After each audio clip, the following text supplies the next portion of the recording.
Every day, the world presents you with hundreds of headlines. What do you believe? Who do you trust? The Financial Times cuts through complexity with clarity, accuracy, and global perspective. Its journalism is guided by independence, not agendas. That's why leaders in business, policy, and culture turn to one trusted source. For facts, for insight, for what matters next. Source FT. Read more and subscribe at ft.com. You're listening to the Monocle Daily, first broadcast on the 21st of November 2025 on Monocle Radio. How ceased is the fire in Lebanon? Have the lessons of the Nuremberg trials really been absorbed? And which startups are Helsinki's most switched-on investors investing in? I'm Andrew Muller. The Monocle Daily starts now.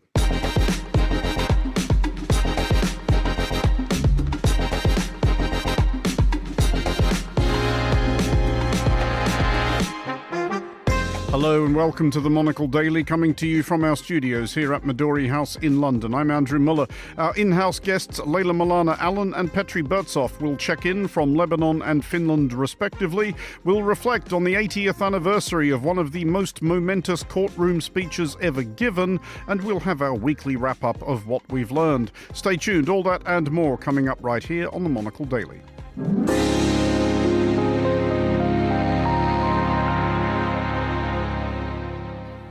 This is the Monocle Daily. I'm Andrew Muller. We start in Lebanon. In no other context has the word interim done the heavy lifting it does in United Nations Interim Force in Lebanon, or Unifil, which first deployed 47 years ago.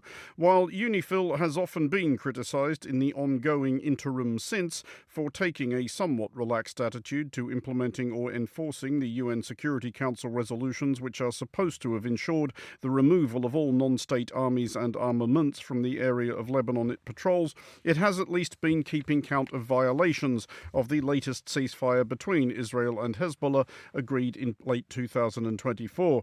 Unifil reports over 10,000 such violations by Israel, mostly by air, along with the discovery of more than 360 abandoned weapons caches, presumably once the property of Hezbollah, which have been handed over to Lebanon's army. Well, I'm joined now by Leila Milana Allen, Monocle's Middle East correspondent. Leila, first of all, what are they counting, do we know, as a violation? Because 10,000 does seem like an awful lot.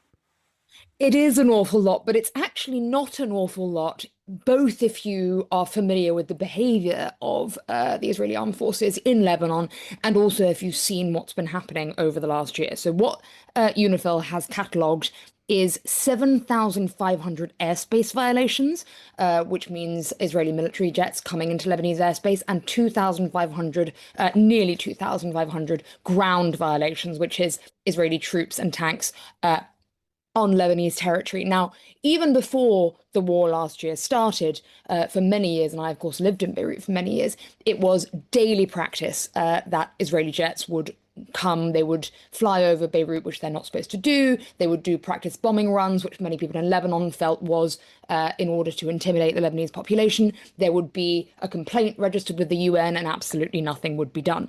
Now, what's been happening since the ceasefire was signed nearly a year ago is that, firstly, Israel has still had 5 outposts, military outposts, that it's put down in the south of Lebanon. It's occupying a significant amount of territory on the Lebanese border, which it calls a buffer zone, and it currently says it has no intention to pull back from and has not agreed to pull back from.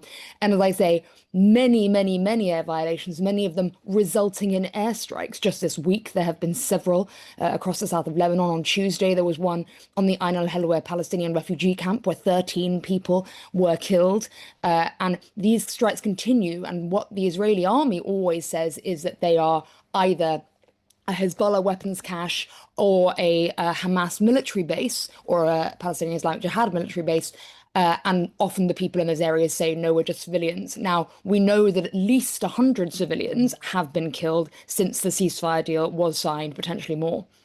On the subject of those weapons caches, though, if Unifil have found 360 of them in the last year or so, does that suggest that Hezbollah has not been able to reconstitute itself in this area, where, of course, under the terms of Security Council Resolution 1701, it wasn't supposed to be operating anyway? But are they kind of done in that part of southern Lebanon now? It's clear that they haven't been able to reconstitute themselves at the level of strength at which they were. That's for multiple reasons. Of course, the majority of Hezbollah's leadership, both political and military, was wiped out during the war. So many of their weapons caches were wiped out. But the other major reason, of course, is the fall of the Assad regime in Syria. Assad's Syria had essentially become a puppet government for Iran and the land through which they would funnel weapons to Hezbollah in Lebanon. They, of course, have not been able to do that, or at least struggled to do so since December and not been able to do so officially. So even recouping and reinstating those weapons stocks has been very difficult. And of course, Iran's been facing its own struggles as well, both with the war it had with Israel and economically as well. So they certainly haven't been getting the same level of dollar flow and of weapons flow as they had before. It has also been extremely difficult for them because they are now under significantly more pressure to disarm than they were before. Previously, while people were very angry that they had never imposed Resolution 1701 that came in after the end of the 2006 war, in which they were meant to pull back behind the Litani River and disarm and hand over to the Lebanese armed forces, no one really expected them to do so, certainly not politically, and especially after they became increasingly powerful in Lebanon's government in the mid-2010s, or whatever we want to call them. So that really wasn't an expectation until it became clear in this war that Hezbollah had once again become a huge liability for the Lebanese people, and Israel was going to keep attacking until Resolution 1701 was imposed. The fear, however, of many Lebanese is that even if Hezbollah is disarmed, which they're currently saying they don't agree to, and does pull back, firstly, the Lebanese armed forces is not strong enough to defend the south of Lebanon, which has always been the argument why Hezbollah needs to be there, and that secondly, Israel will not pull back from this buffer zone and won't stop attacking Lebanese territory in the south, as they do continue to attack Palestinian bases, as we've seen, as well as Hezbollah ones. But does I'll try and figure out which way around to phrase this question. Is there a perception among Lebanese people, especially those, and it was not a small number of them who previously supported Hezbollah, that Hezbollah are no longer the force they once were? They're unlikely to become that again. And as a consequence, is there any sign of Hezbollah becoming less powerful and less popular? There's a vast array of people that support Hezbollah. You know, it's one of the problems here is, of course, is they're sort of presented as a monolith, ironically, the way that many Iranians are also presented as a monolith in Iran, in the same way as sort of, black chador wearing people who worship this militant group and have no other aspects as personality. That's simply not the case. Firstly, in the suburbs of Beirut and the south of Lebanon, Hezbollah has been a very, very powerful, uniting and empowering force for the Shia population and other populations that live there as well. During the 2006 war, it was Hezbollah that rebuilt churches in the south that Israel had destroyed, and those Christians will still say that nothing was done for them by the central government in Beirut. The same thing happened in 2016 when ISIS was coming across the border into Lebanon. It was Hezbollah that pushed them back, not the Lebanese armed forces, which weren't strong enough to do so, and they worked side by side with Lebanese soldiers in order to get rid of ISIS in that area. So there are a lot of people who feel very faithful to them for that reason, not just ideologically.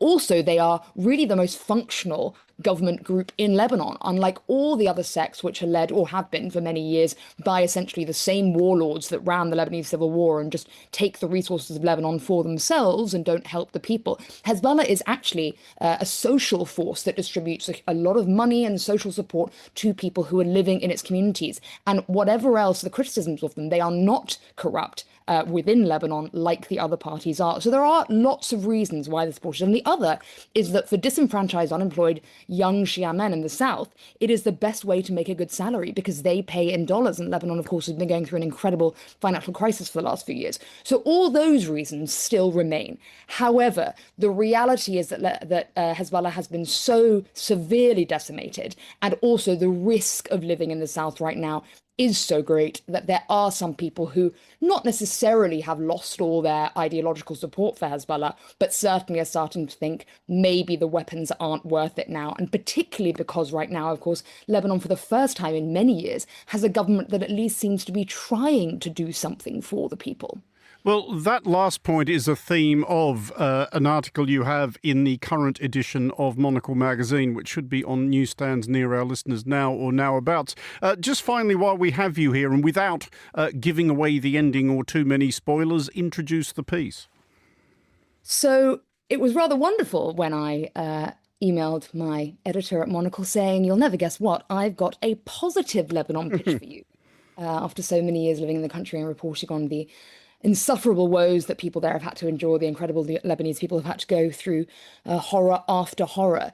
And earlier this year, suddenly, after 3 years without a government, which is not an unusual thing in Lebanon. There have actually been more times during the last decade that Lebanon hasn't had a functional government than it has. Suddenly, a president was elected by the parliament, and then very quickly he nominated a prime minister, and very quickly after that, that prime minister brought together a cabinet, and that cabinet is largely made up of people who have not previously served in government and who are not running for election, and so are not mostly thinking about currying favour with the votes of the people, but actually trying to move things forward. Now they have brought in a crop of young chiefs of staff and people within government offices who are trying to really fix the very basics of the corruption problems, of the fact that none of civil society works for Lebanese people. And that's actually attracted many expats, young expats who have fled out in the brain drain over the last few years back to Lebanon, which is really inspiring a lot of people. The medical system is starting to work a bit again. We're suddenly seeing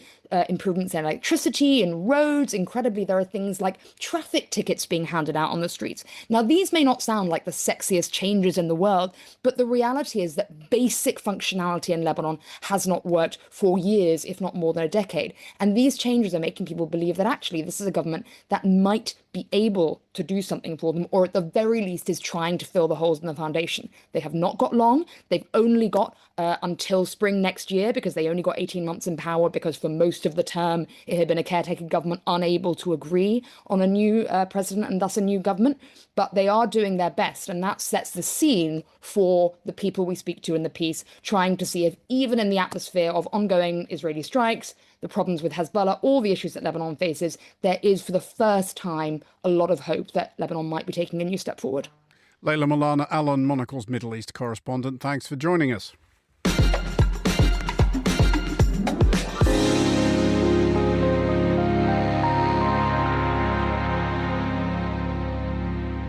You're listening to The Daily with me, Andrew Muller.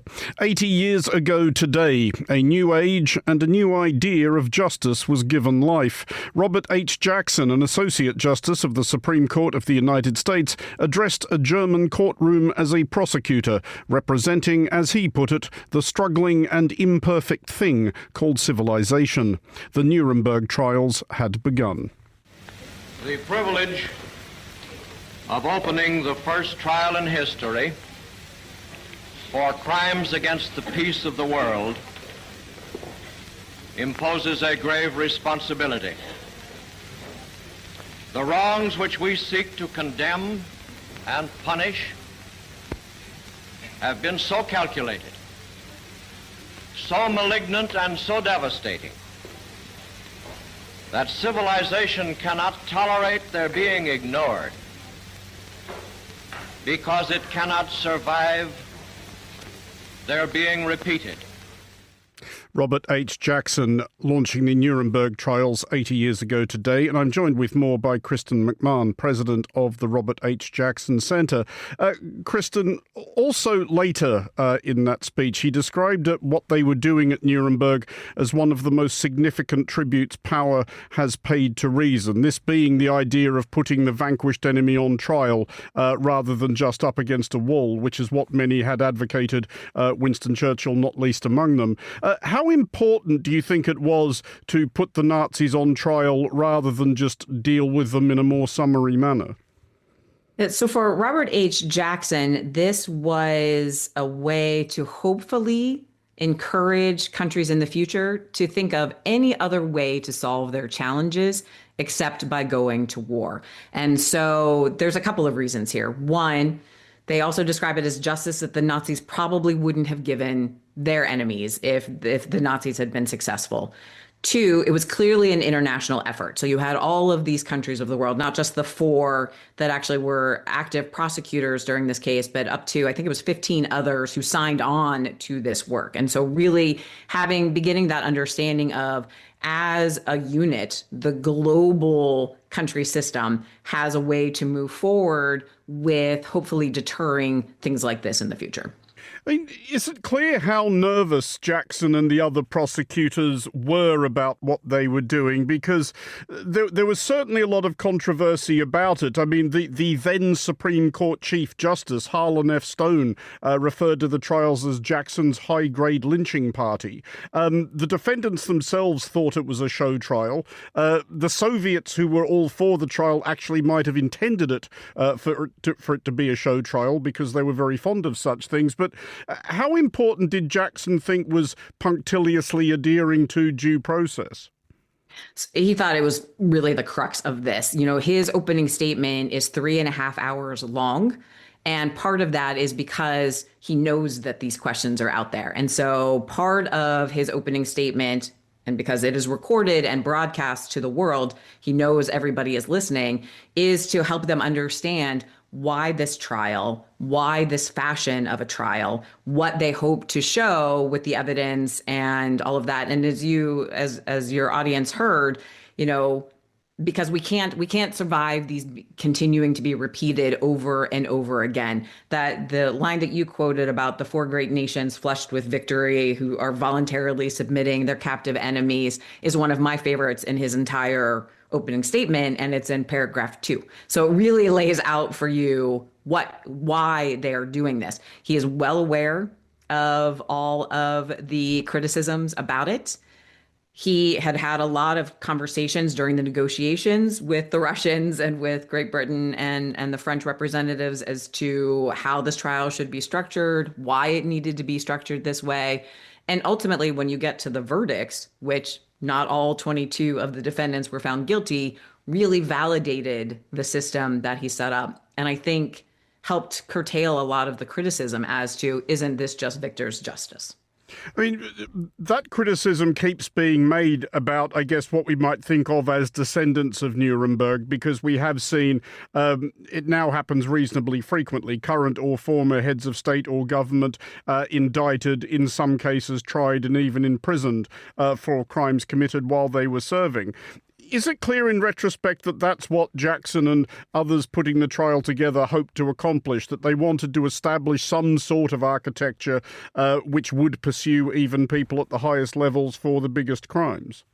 I believe so. He was very clear in his statements about this trial that they were setting up a system for the future.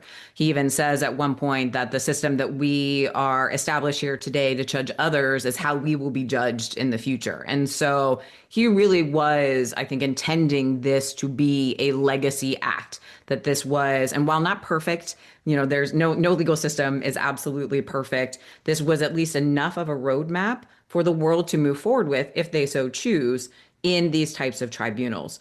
To your point, when you take a look at when was the next time we had an international tribunal, it's almost 50 years after this with the former Yugoslavia. And so that was really the next time that there was enough of atrocity happening that the world community thought, gosh, we didn't really learn our lessons 50 years ago. We need to continue to keep this momentum going.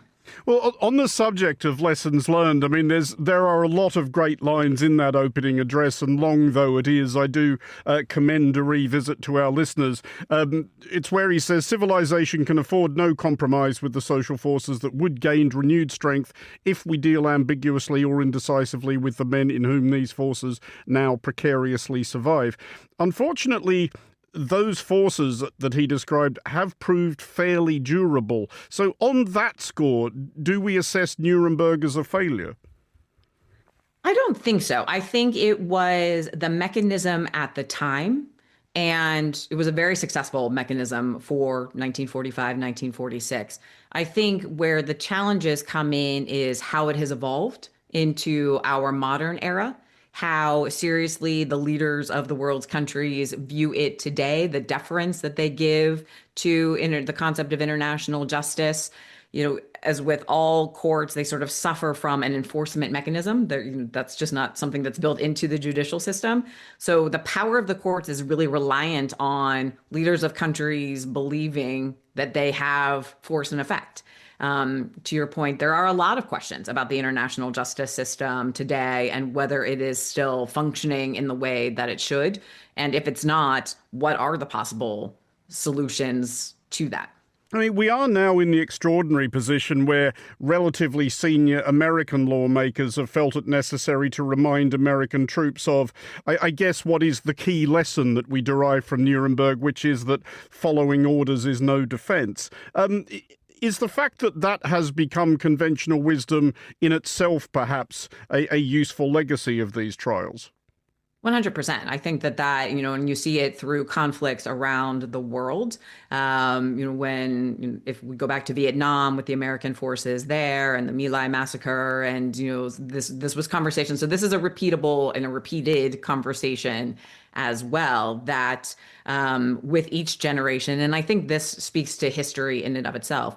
With each generation who hasn't lived through this time, there's a duty and an obligation to educate them. And so, whether it's speaking to the people who did actually do that or places like the Jackson Center where we offer programs to do this, we have short memories as people. And so all of this is that we need to constantly and consistently be reminded of these challenges and the solutions or opportunities or continuing challenges, depending on how that moves forward, with these in the hopes that we don't continue to repeat our mistakes. Well, just finally on that thought, our collective memory is about to be jogged again by a big blockbuster film on Nuremberg, not the first. As somebody who probably understands this better than most, what have you made of the fictional representations? So I think it is, very well acted. I think that, and it's based on a book that really had nothing to do with the trials themselves. It was about the psychiatrist and his relationship with the Nazi defendants. I think that in terms of making that book as it was into a movie would have felt more like a documentary as opposed to a big Hollywood drama. And so adding the trials into that discussion was not at all surprising. Can you deal with the Nuremberg trials in what is essentially about 30 to 40 minutes in the movie itself? No. And I think that, that becomes just, it's the trial itself was more than 200 days. How do you condense that down to 40 minutes? So there definitely are some historical accuracy challenges with it, but that dramatic license makes perfect sense to me in terms of how they got to the product that they got to. Kristen McMahon, president of the Robert H. Jackson Center, thanks for joining us and seeing as how she mentioned Nuremberg the film. Tomorrow's edition of The Foreign Desk, premiering at midday UK time, takes a look at fictionalised accounts of diplomacy, politics and history and looks at whether there's anything actually to them. You're listening to The Daily.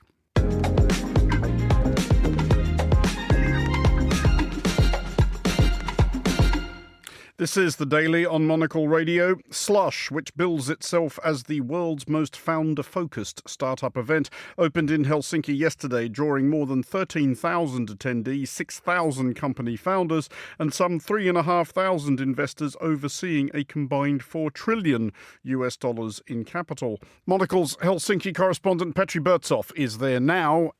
Petri, what actually goes on at this thing? When you actually go into Slush, what can you see?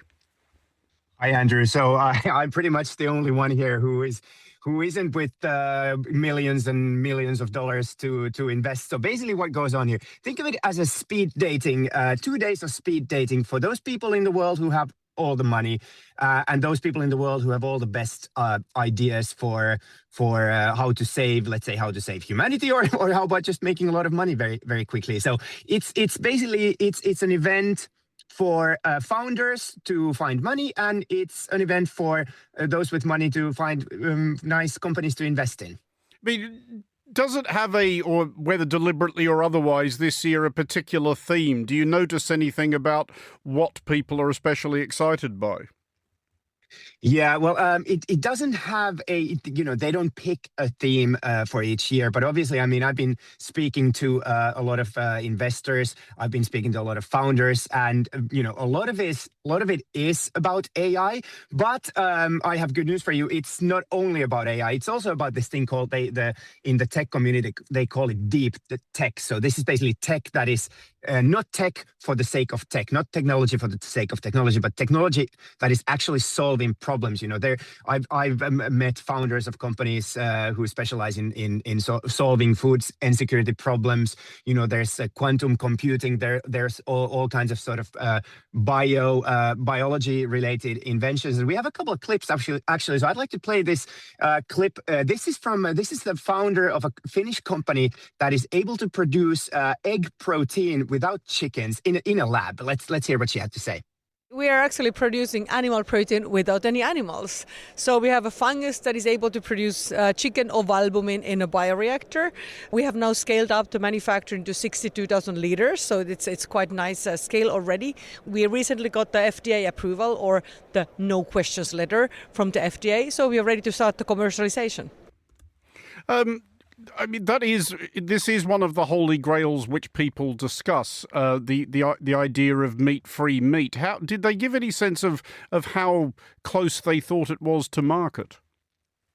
Yes, well, they Maija Itkonen, the company is called Onego Bio, and as she said there, they have FDA approval. So I think they're ready to go to market in the US. But I think what I remember from my discussions with Maija was that this is not necessarily for humans to replace eggs, but she was telling me, I don't have the precise numbers, but a large chunk of all the egg protein produced by chickens in the world today actually goes to feed other animals that then produce meat that humans eat. And this would at least solve that problem. So it will be sort of fed to animals instead of real. And Andrew, this is a Friday show, so if I can make a small joke here, I'm a Finn after all. So now we know which one came first, egg or the chicken. We have that answered.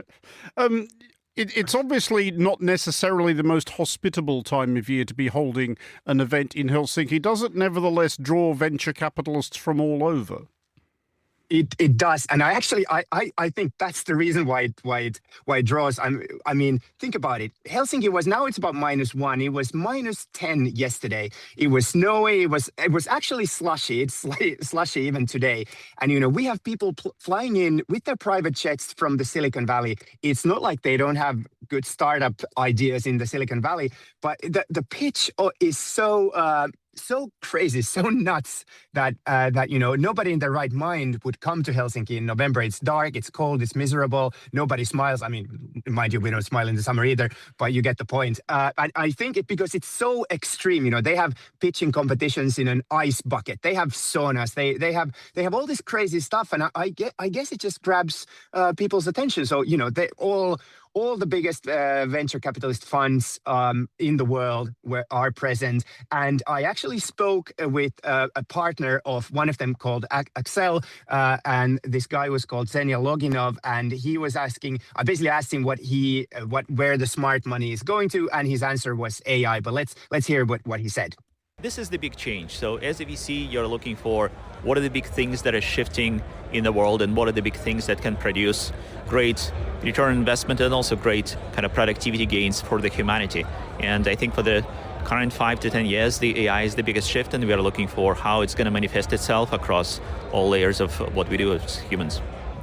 Petri, just finally, I do understand that people at a thing like this are mostly going to be talking about AI, but just looking through your notes before you go, I do have to ask you, are we all going to be wearing potatoes next spring?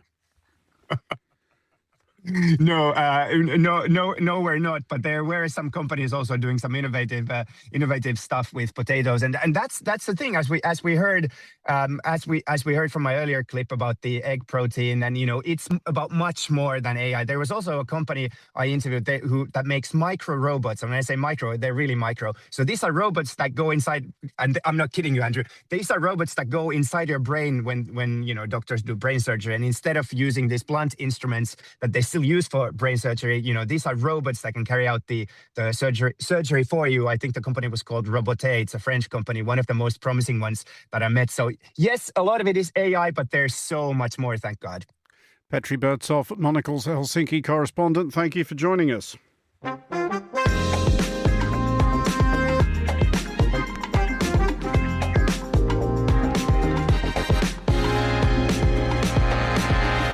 You're listening to The Daily on Monocle Radio. The Italian chef Francesco Mazzi is widely recognised as the leading promoter of Calabrian cuisine. Born and raised in Calabria, he has built his career on showcasing the traditional rustic flavours of southern Italy. This week, Mezzogiorno by Francesco Mazzi opens its doors at the prestigious Corinthia, London, drawing on Italian regional classics. Monocle's Tom Webb sat down with Francesco ahead of the launch here at Midori House to talk about what Mezzogiorno means. So excited because I'm already doing something with the same group in Malta. And after Malta, they decided to give me the opportunity in London as well. And as you know, London has been my house, my professional home, where I really made my name. So what I bring back to London now is my heritage, my Calabrian style of cooking. So my mama cooking with chef hands. Calabrian cooking is what you're famous for. What is so special about it? But the special thing is that nobody knows about it, so there's space for it. Yeah. No, they call me the king on Nduja because I brought Nduja to this country when I did this collaboration with Pizza Express back 20 years ago, and I introduced this beautiful salami to the wide market in UK, and also because Calabria is known for bergamot, which is probably one of the most interesting ingredients, mainly used for perfume, but now is using on cooking as well, and also licorice. But it's a great time for me to really showcase what we are good in terms of food, but also in terms of hospitality. Calabrese hospitality is very warm, very nice, and family-orientated. And would you say that southern Italy in general is a little bit still undiscovered from a culinary perspective? Yes, absolutely agree. It's still a world to discover. And I think London is the best place in the world to start to do this because you guys do not understand the regionality of Italian cuisine. So you do know that the risotto is from north, you do know that orecchiette is from south. So I think London is ready for this. And also London needs more knowledge about South Italian cooking, and I think it's the best place, the best spot. But there's a lot of work to do, but we're getting there. And how does Calabrian style differ within southern Italy? What's special about it? Well, we're using a lot of more spices, spicy food in general, and there is a lot of salumi we're doing, a lot of vegetables. That's why it's been called like the region of the Mediterranean diet. I understand that nobody likes the word diet, but this is very healthy for you. It's very good for you, and there's a less fat involved, less butter, a lot of extra virgin olive oil. So it's actually healthy, you know. One thing that southern Italy is famous for around the world is hospitality and a sense of warmth and bringing people in to eat and share. How are you bringing that to London? First of all, we're still a 5-star hotel. So the first thing we do, we don't want to intimidate people with a very high price or charge £200 for a main course or stuff like that. So try to source food locally in order to welcome people to come to our restaurant without think they pay a lot of money. It is also some kind of South Italian hospitality. You mentioned the element of spice that you're bringing. Do you think that the British menu, the British home, is missing a particular spice or a particular ingredient from your hometown? Yeah. As I said, there is quite a lot of ingredients that they're missing. For example, to give you an example, we use this wild anise seeds, which we use for taralli, which is something that probably nobody knows about it yet. But also, as I said, the bergamot, the licorice, the nduja, still people need to know more about this kind of ingredients. But the fact that we're using a spicy food, you don't necessarily associate Italian cuisine to spicy food, but Calabrian food it is. So I think the spiciness and demolish element of the style of cooking will be something we should bring to London that has never been experienced in Italian cooking before. Well, you're opening this week. You're going to find out. Exactly. For those who are thinking about it, who are already booked up, walk us through the experience that they're going to have at your restaurant. Well, I think the fact I'm much more excited about, of course, is the cooking, is the food and the service. But, when you go through my doors in the restaurant, you go through my kitchen first. And then you go to sit down. People talk about chef table, open kitchen, which is a beautiful concept. But my one is slightly different because you come through my kitchen. As in when you leave the restaurant, you come through my kitchen again. So if something goes wrong, you can talk to me directly or argue with me directly. So I think that makes it very special. So you got an access to part of the restaurant experience that you usually don't have. right? It's the first time, I believe, or one of the only time that the restaurants go an entrance through the kitchen first and not from the back door, where the kitchen usually is. So that makes, I think, the experience special. So you see all the Italians talk with their hands, the chaos, the Milanese frying, the Bolognese cooking. I mean, you got the smell, the very well-organized chaos, I would say, in Italy going through my kitchen. And I'm looking forward to that. I'm looking forward to see people's faces. What is he doing? What is that? Or maybe say, oh, this is amazing. Or say, oh, it's terrible. So, I'm excited about that part.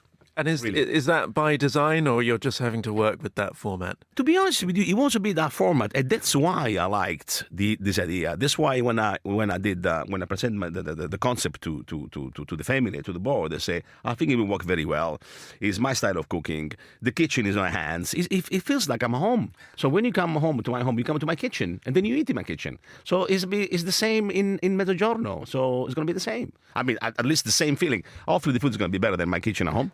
Well, can you walk us through some of the highlights of your food that you're going to be presenting? Well, there is, of course, there is a few family favorites dishes, like the filet with costine, which is like 100% hand-made, hand-rolled pasta shape. It's a bit like a ziti or long bucatini with this lovely rich tomato sauce with spare ribs, basil, and smoked ricotta. This is a dish that we usually do on a Sunday at home, but a Mezzogiorno is available every day. Then I've got my auntie Zia Maria meatballs, a gigantic meatball with the scamorza in the middle, with a lovely tomato sauce as well, again. And that's some of the rustic dish. And then you've got some crazy items on dessert, like chocolate and aubergine cake, which sounds terrible. Trust me, it's very, very good. How are you pairing this with wine? What kind of drinks are you bringing? Well, I've got a lovely wine list. I've got the classic. I've got the Barolos, I've got the Valpolicella, I've got the Ripasso, I've got the Gavi dei Gavi, but I've got lots of Calabrese wine. I've got a list of 12, going up to 13, 14 different wine from Calabria. And also my older brother, he makes wine, so he doesn't make any money out of it, so I need to help him. He makes some lovely wine, some orange wine, in the area where we grow. So there is an element of a strong emphasis on rosé wine, lots of white. And again, the first time a wine list will have more than 10 Calabrese wine, which I'm very proud of. As you know, Calabria is a very poor region. So for me, promoting this region is also an element to bring a bit of good economy to this part of the world. So I'll do my bit. Also, you will find the classics. You find the Vermentinos, all the wine from Italy. And of course, I've got some international wine too, I have to say, which I love it. And then just finally, on that point, talking about the young entrepreneurs, the people coming up in Calabria, what's exciting you in the culinary scene there? But there is a lots of new kids on the block doing fantastic Calabrian food, and they put in Calabria food on the map. Now it's becoming a fantastic area for traveling, for tourism, but not just for the beautiful landscape, for the beautiful seaside like Tropea or Pizzo, but also for the good food. And they bring the tradition up, of course, with a twist. And it's becoming more and more interesting, more and more versatile, and more and more an appeal for people to go and spend some time over there, because the food, as you probably know, is a part of the experience. The gastronomic holidays, they always make people, especially foodie people like us, more and more in a way to go and visit this beautiful part of the world. That was Tom Webb speaking to Francesco Mazzi at Mezzogiorno. You are listening to The Daily with me, Andrew Muller, and finally on today's show, our weekly review of what the last 7 days have taught us.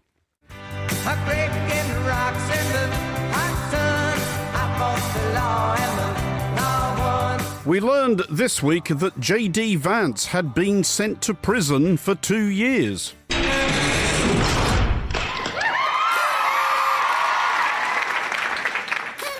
Not that J.D. Vance, though. Aww. At least not yet. We learned that Michigan citizen J.D. Vance of Grand Rapids, big hello to all our listeners in Grand Rapids. Hello! Had indeed earned himself 2 years in the clink for, and here is where it gets confusing, threatening the life of Ohio citizen J.D. Vance of the Vice Presidency of the United States. We learned that J.D. Vance had menaced J.D. Vance and other public figures in a series of ill-advised and intemperate social media posts. However, we learned upon further research that J.D. Vance, not the Vice President, the other one, may not be entirely with us and therefore perhaps not strictly representative of any trend to the effect that people sharing names with public figures may be more likely to represent a danger to said public figures, which would have been a statistically alarming development for example, Congressman Chris Smith of the New Jersey 4th, but perhaps reassuring for the less usually named likes of Oletha Faust Goudreau, a member of the Kansas State Senate. And what an absolutely excellent name that is, as all right-thinking people will surely agree. I think so. Although, given that we spent all afternoon researching distinctive names of American politicians, would be remiss not to elicit a few cheap laughs from the more easily amused sections of our audience by acknowledging this guy. President Trump needs you on April 1st. Vote Trump-endorsed businessman Randy Fine. Randy Fine will help President Trump save Social Security. Although Congressman Randy Fine is not and can never be any match for the sadly retired... Now live from Manchester, New Hampshire, a U.S. Senate candidates debate between incumbent Republican Bob Smith and former Democratic Congressman Dick Sweat. Or indeed the also former... Butch Otter, our future, our governor. Tempting though it would obviously be to while away the rest of this monologue and perhaps the rest of this week, chuckling at the lexicon of Americans elected to public office over the years by their fellow citizens, despite being encumbered with names that seem a sort of open-ended license to stuff them into lockers, one thinks, as one often does, of Wiley Nickel, Ruffin Pleasant, Napoleon B. Thistlewood, Xenophon Wilfley, Outerbridge Horsey, Furnifold Simmons and Young Boozer III, and we made up none of these. We learned that many more contemporary follies were here to command our attention, including an example of a head of state bursting into song. Oh no. And not just any song, the worst song ever written.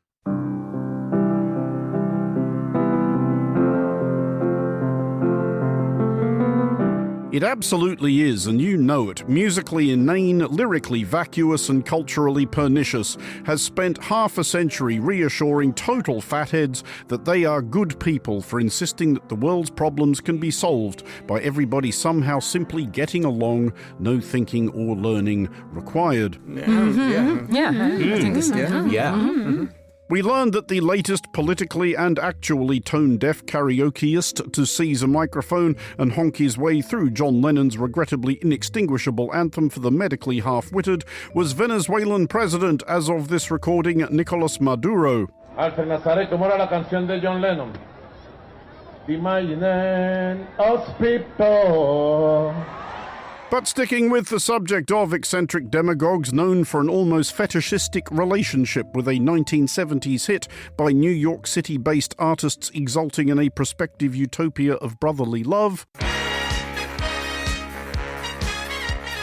we learned another lesson in media management from US President Donald Trump, who does not, we learned, care for follow-up questions, especially from women. There's growing controversy today over the president's treatment of a reporter aboard Air Force One. Quiet, Piggy. Yep, he really did call a female reporter Piggy, as she was peppering him with uncomfortable questions about the Epstein files. However, we learned, as we invariably do, that the president is in no way accountable for his own behavior. The White House is defending the president today and blaming the reporter, Catherine Lucy of Bloomberg News. This reporter behaved in an inappropriate and unprofessional way towards her colleagues on the plane, a White House spokesperson says in a statement. If you're going to give it, you have to be able to take. And we learned after tinkering with this section of the script for longer than you'd believe that it is no easy thing to engineer a seamless link from the ongoing debasement of public life in the highest places to someone stuffing matchsticks up their nose, so let's just have some silly Scandinavian folk music. For we learned of a new benchmark in the, to be honest, not hotly contested field of stuffing matchsticks up one's nose. Actually, hotly contested, that's pretty good, and we only just spotted it. We learned that the previous world record for stuffing matchsticks up one's nose, 68 by Denmark's Peter von Tangenbuskov in 2024, had been convincingly smashed by Swedish usurper Martin Ströby, who crammed not fewer than 81 matchsticks into his clearly capacious nostrils. We learned from subsequent questioning by agog local reporters that Mr. Ströby had embarked on this venture for the most honourable of reasons, as will now be voiced by Monocle's People Stuffing Matches Up Their Noses desk chief, Chris Chermak. As a father, I want my children to look up to me. With that in mind, I really wanted to make them proud and think that they have a cool dad. If it's any consolation, he does have 81 matchsticks stuffed up his nose.